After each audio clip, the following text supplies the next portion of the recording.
Hello, and welcome to the Mindset Alchemy podcast. How are you today? I'm Janine, your host, and I am so delighted to be able to share with you today on getting into your vision. People, our vision, our eyesight, our seeing are not always the same thing. Yes, our eyesight is our vision. What is your inner vision? Your vision for your life, for where you are going. For so many years, I couldn't understand the reason I wasn't reaching the success I would like to achieve.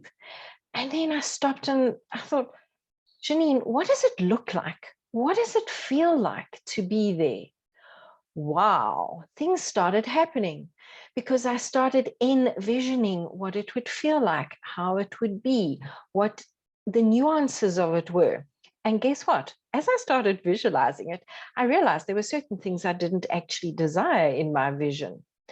I love what a mentor of mine said. She said, there are things we need, there are things we want, and then there's our desire.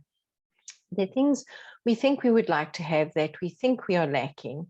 There are things that we really, really require, that we do require, that's need. So like if I need food, I go and I buy it. If I want chocolate, it doesn't mean to say I need the chocolate. I may desire it. It's not necessarily something I'm going to have. So there's always a confusion around these three words, and that's okay. The important thing is go and see what it is you really need. Is it cash flow? Is it freedom? Is it what you're looking for? What do you feel that you want? What do you feel you're lacking in your life? And what is your actual desire behind that? Because when you can understand that actual desire between those two, especially the want one, guess what? Life gets much better, much more interesting, because then you are able to get curious about ways of doing it, the infinite possibilities of it, and you can start seeing your vision, feeling your vision, and taking action to create and receive your vision. For me, I always desired to live by the sea. When it came down to it, the actual desire was for freedom. It was the ability to be able to get out into nature in a beautiful setting and to be near water. I perceived it as being by the ocean. I am absolutely delighted to be living at the ocean. I've also come to understand that I would be just as delighted being able to get out near a body of water, not necessarily the ocean. So it's to go and see what is the actual desire behind the vision. What is the actual desire of what it is you're choosing to create? Now, in business, we take what we desire, we take what our clients desire, and we match it in the middle. For so long, I was not able to see and understand this and do this. And people, that is one of the valuable things of having coaching, is a coach is able to see beyond where you are going. A mentor gets tough with you, a coach guides you. Having said that, I also have mentors that guide me as well as coach me.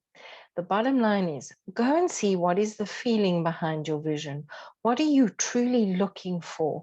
What is it that you actually desire in your heart of hearts?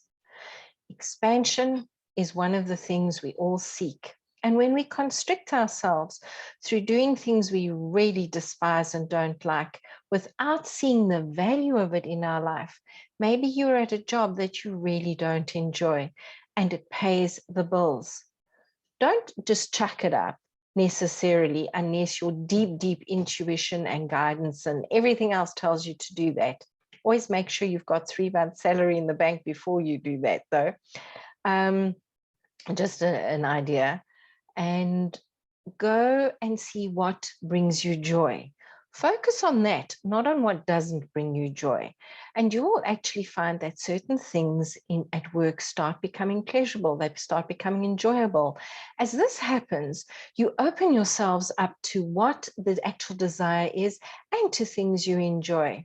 I've seen this happen with several clients. As they focus on things they enjoy in their work, enjoy in doing things that they don't like around the home, ways open either of them to get somebody to help them with what they don't enjoy, and other income producing activities open up for them that they really do have joy in. It's to shift our attitude and to see our actual vision and see what we can do in the present to step towards our vision. For me, it's to write it out, to find pictures that resonate with it, to create something through it. Every day I feel into my vision, I see it, and here's a good point, people. Shift it up. Keep seeing the same thing in the same way every day. Your brain goes, oh, she's got it. He's got it. We don't have to worry about helping them get there. So for me, I use the analogy that I swap the cushions around. One day I'll have them this way, one day I'll have them that way, or I'll have them on a different chair, or my view will change as I move from one thing to another thing when I'm envisioning my home. With my business, I swap my clients around. I have different visions for my groups, for my membership programs, for my one-on-one clients, for my VIP clients, for the retreats I'm planning on holding, for my webinars. So I shifted up so my business has a complete gold, elements in it shift and change. So my brain carries on, oh, she still wishes to have this. She still wishes to have that. What are the possibilities? What's next? What do we do to help her create it? This is one of the best ways of working with your vision so that you can have it. The most important thing I have learned is to ask for it to be of the highest of good, to be something that is expansive, not constrictive. And because of this, several times I've seen, okay, this vision really is not going to serve. Or when things appear hard, I go, if this is meant to carry on, great. If it's not, show me the better way. And as I do that, things come forward and I see my pathway shifting and changing so that I can step forward into what I'm doing and what I'm not doing. How do you create your vision for yourself? And what I have found when I allow my body, my soul, and source to help guide me, it always turns out so much better, more beautiful, and more fulfilling even than I could have envisioned it.